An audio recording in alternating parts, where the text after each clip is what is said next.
8 जून को रात के 2 बजे तारिक वतन की कश्ती ने लीबिया से इटली की तरफ अपने सफर का आगाज किया। हुकाम के मुताबिक 65 से 100 फुट लंबी कश्ती में मुमकिन तौर पर 750 अफराद सवार थे। 14 जून को एक कश्ती यूनान के करीब समंदर में हादसे का शिकार हुई। इब्तदाई रिपोर्ट्स के मुताबिक कश्ती ओवरलोडेड थी और खराबी का शिकार हो गई थी। कोस्ट गार्ड्स का कहना है कि एहलकारों ने महफूज फासला कायम रखते हुए कुछ देर के लिए रस्सी फेंकी थी। रस्सी कश्ती को रोकने के लिए नहीं बल्कि अपना तवाजन कायम रखते हुए तारिकीन वतन की कश्ती तक महफूज तरीके से पहुंचने और मालूम करने के लिए थी कि किसी मदद की जरूरत तो नहीं है। कश्ती पर सवार जिंदा बच जाने वाले एक तारिक वतन ने बताया कि कोस्ट गार्ड्स के एहलकारों ने कश्ती को बाएं जानिब से रस्सी बांधी थी, जिसके बाद अचानक से कश्ती एक जानिब पलट गई थी। द गार्जियन न्यूज के मुताबिक कश्ती में सवार कम से कम 298 पाकिस्तानी जाँ बहक हुए हैं, जिनमें से 135 का ताल्लुक कश्मीर से था। कश्ती के हालात पहले ही इस कदर मशहूस थे कि उसके डूबने से पहले ही इसमें ताज़ा पानी खत्म होने तक 6 अफराद जान की बाजी हार चुके थे। बच्चों और खवातीन समेत 500 से जायद अफराद की बड़ी तादाद अब तक लापता है। कोहराम मचा हुआ है गांव के गांव, जहां से ये लोग अपने रोजगार के तलाश के लिए मुल्क के बाहर जाते हैं। वहां पर सफ़े मातम बिछी हुई है। इनके जो प्यारे हैं, इनके जो घर वाले हैं, कर्ज उठाकर मुश्किल हालात के साथ पैसे जमा कर इनको मुल्क से बाहर भेजते हैं। उन पे क्या टूटी क्या बीती, उन्हीं की ज़बानी सुनिए। मिल जाए अगर डेड पार्टी होगी तो कोई दुनिया की शय नहीं लेंगे, सानू सिर्फ साडा बच्चा चाहिए। कैंटा को सानू टेलीफोन ते यही गल आंदा है कि 10 लाख रुपया और ते तां लाशा मंगाई। बेटे के बकौर के लोग पड़े हुए हैं 2-3 साल से। उस जेंट से राब्ता हुआ, मैंने कहा यार इसको भेज। मेरे तक सर गवर्नमेंट का कोई अदारा कोई चीज़ मेरे तक नहीं पहुंची सर। यासर ने पैसे साढ़े को थोड़े जे वसूल किए हैं, यानी कि टोटल मेरी जी रकम है कुल मिला के 24 लाख रुपया है। $100 अलहदा उन्होंने उत्थे मंगवाया सी। मैसेज आया 23 लाख रुपया साढ़े नाल कीता है। मेरे बच्चे दे 5 बच्चे ने दरखास्त है वजीर आजम अगे भी मेरे बच्चे नूं तलाश किया जाए। आपने सुन लिया, जेवर बेच के अपने पेट पे लात मार के पैसे जमा करके अपने प्यारों को मुल्क से बाहर भेजते हैं।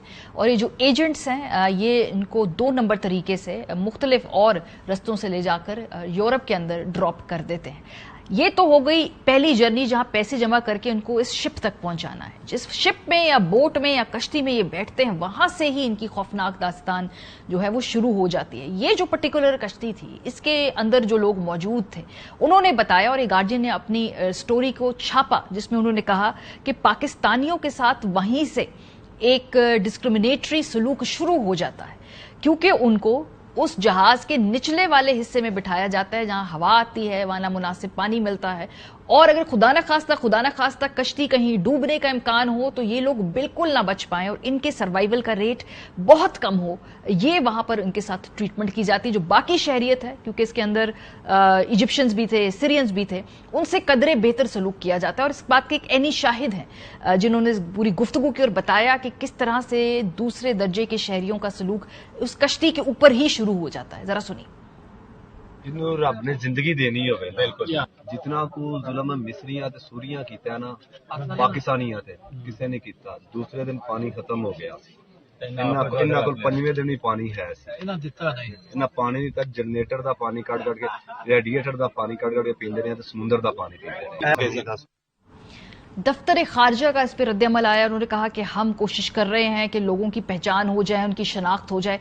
12 पाकिस्तानियों के हवाले से उन्होंने एक ठोस फिगर दिया कि उनको एटलीस्ट बचा लिया गया है।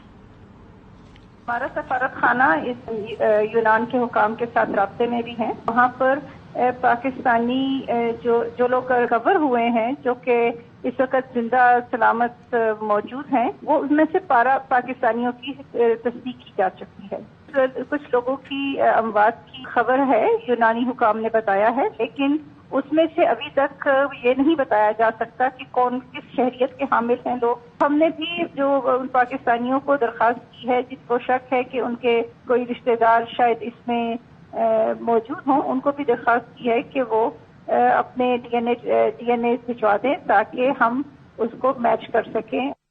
4 दिन बाद जब पब्लिक सेंटिमेंट बहुत ज्यादा इस हवाले से जाग गया, लोगों में गुस्सा बढ़ गया तो हुकूमत पाकिस्तान भी जाग गई है। आज वजीर आजम पाकिस्तान ने 4 दिन बाद इस वाक़े का नोटिस लेते हुए क्या किया है, एक कमेटी बनाई है पाकिस्तान के अंदर। ये किसी से बात ढकी छुपी नहीं है कि किसी काम को अगर ना करना हो या उसको आपने बार बार उलझाना हो तो आप एक कमेटी बना दिया करते हैं। तो एक 4 रुकनी कमेटी तहकीकाती जो है इस मामले में भी कायम कर दी गई है। और FIA ने पाकिस्तानी नौजवानों को गैर कानूनी तरीके से यूरोप भेजने वाले जो नौजवान कुछ हैं एजेंट्स, उनको पकड़ भी लिया है। उनसे तफ्तीश भी इस वक्त जारी की जा रही है। जो कुछ एजेंट्स हैं इनका ताल्लुक कहीं गुजरात से, मंडी बहाउद्दीन और गुजरांवाला से है। ये कोई आज रियासत को पता चला है कि ये लोग नौजवानों को 2 नंबर तरीके से बाहर भेज रहे थे, बिल्कुल नहीं। तो ये जो बिल्कुल कॉस्मेटिक मेजर्स होते हैं जिसपे जब कोई हादसा होता है उसके बाद ऊपर से सबको पकड़ो पकड़ो और हटो बचो की जो फिलॉसफी के तहत शुरू में कार्रवाइयां करते हैं, देखते हैं इनमें से कितने लोगों को आप मंतकी अंजाम तक सजाओं में पहुंचाते हैं, क्योंकि पहली मर्तबा नहीं हुआ है।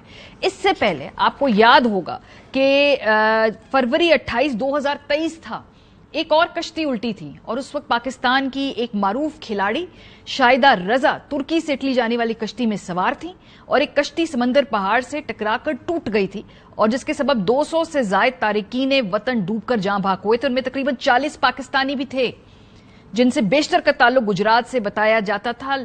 उस वक्त क्या किया आपने? उस वक्त भी ये मामला जब इंटरनेशनली तमाम अखबारात में कवर हुआ तब भी हुकूमत ने कुछ नहीं किया।